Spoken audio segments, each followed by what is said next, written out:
观众朋友们，大家好，欢迎收看本周的完美主义，我是主持人沈林思韵。在上世纪50年代，诗歌界发起了一场叫 Concrete Poetry 的运动。在这场运动当中呢，诗歌的形式和载体被重新赋予了创新的意义。今天呢，我们来到了 Getty Center 的 Concrete Poetry 展，让我们来仔细看一下这一场改革了诗歌的运动是怎么样的吧。Hello, my name is Nancy Perloff, and I'm curator of modern and contemporary collections at the Getty Research Institute. Hi, Dr. Perloff. How are you doing today? Very well, thank you. First, can you give us a general overview of the exhibition Concrete Poetry at the Getty Center? Sure. This is an exhibition about poetry that is visual. Concrete poetry is called concrete poetry because it's about the materials of language. It's different from, say, an advertisement or an elegant greeting card because it decomposes language into component parts, letters, syllables, words. I can't wait to actually see the gallery and explore the items inside. Thank you. As we enter the gallery, one of the first materials, one of the first items that will greet visitors is a sheet with what looks like an artwork on it. Yes. And it has lots of letters, but it's not very easy to read. So what you do is you take it and you turn it around. And if you look at the other side, you'll first of all see that the letters that are hard to read there are highlighted here so that you see that it says something.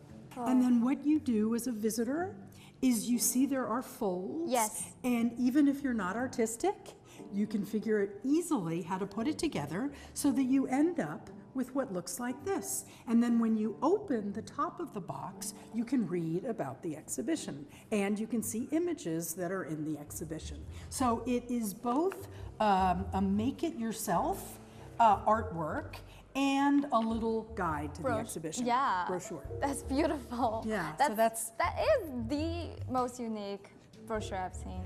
And on my right here, this is a beautiful silk-screened photograph of the Scottish poet Ian Hamilton Finlay. And on my left is a photograph, of three poets.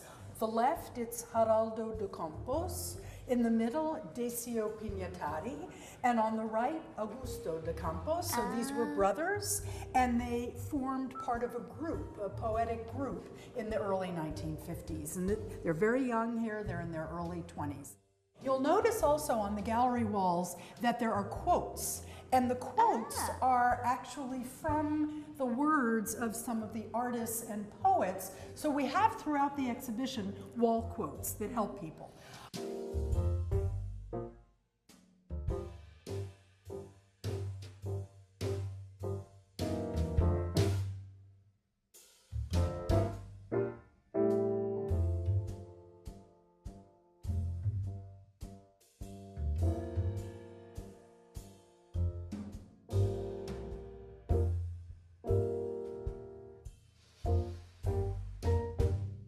This begins the longest section in the exhibition, which is called wordplay.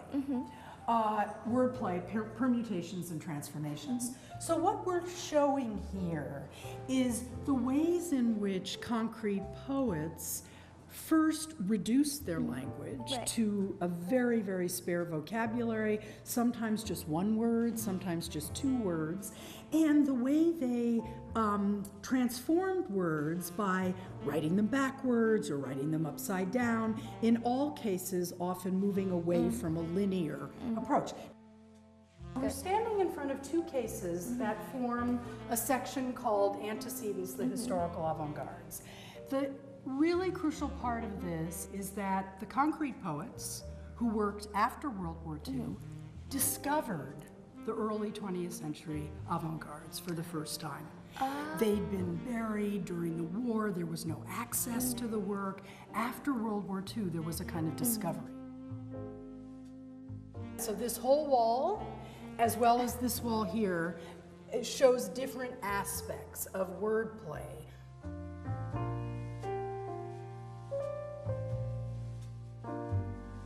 We also have a wonderful wall here with 8 poems, and these are all by Ian Hamilton Finley, and they come from a collection that he produced called The Blue and the Brown Poems.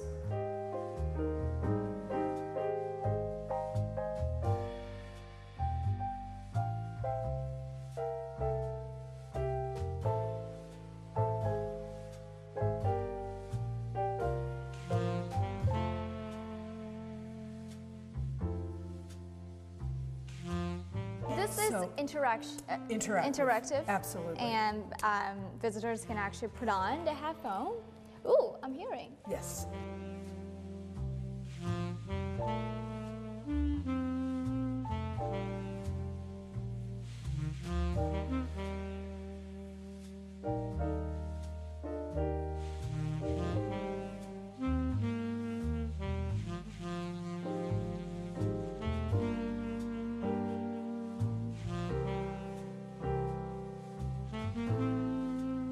This is a set that was done by Augusto de Campos. This whole set. Yes, he called it dates from '68, and he called these poemobiles, which is mobile poems.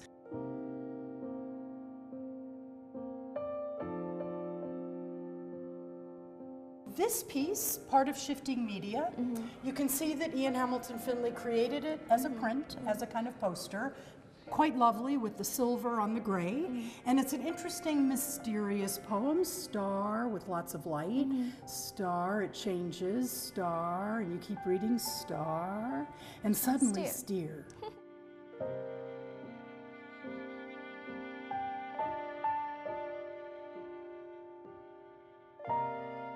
Call this the technology is sound showers. Okay, so these are digital animations. So when I hear the sound and then look at it, it's almost a movie experience.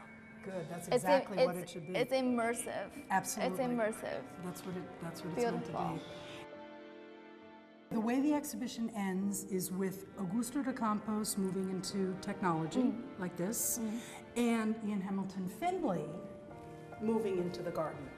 And this is an image from this spectacular garden that I will see for the first time this summer, called Little Sparta. 今天的节目就到这里了。今天参观完之后呢，我发现原来诗歌可以以这么创新的形式展现出来。就像我身后这个来自苏格兰著名的诗人 Ian Hamilton Finley 的作品一样，原来诗歌呢不仅是一个文学艺术，也可以是视觉艺术。那有兴趣的朋友呢，一定要来 Getty Center 亲自看一下这些作品。感谢您收看本周的完美主义，我是主持人佘棒林思韵，我们下周再见。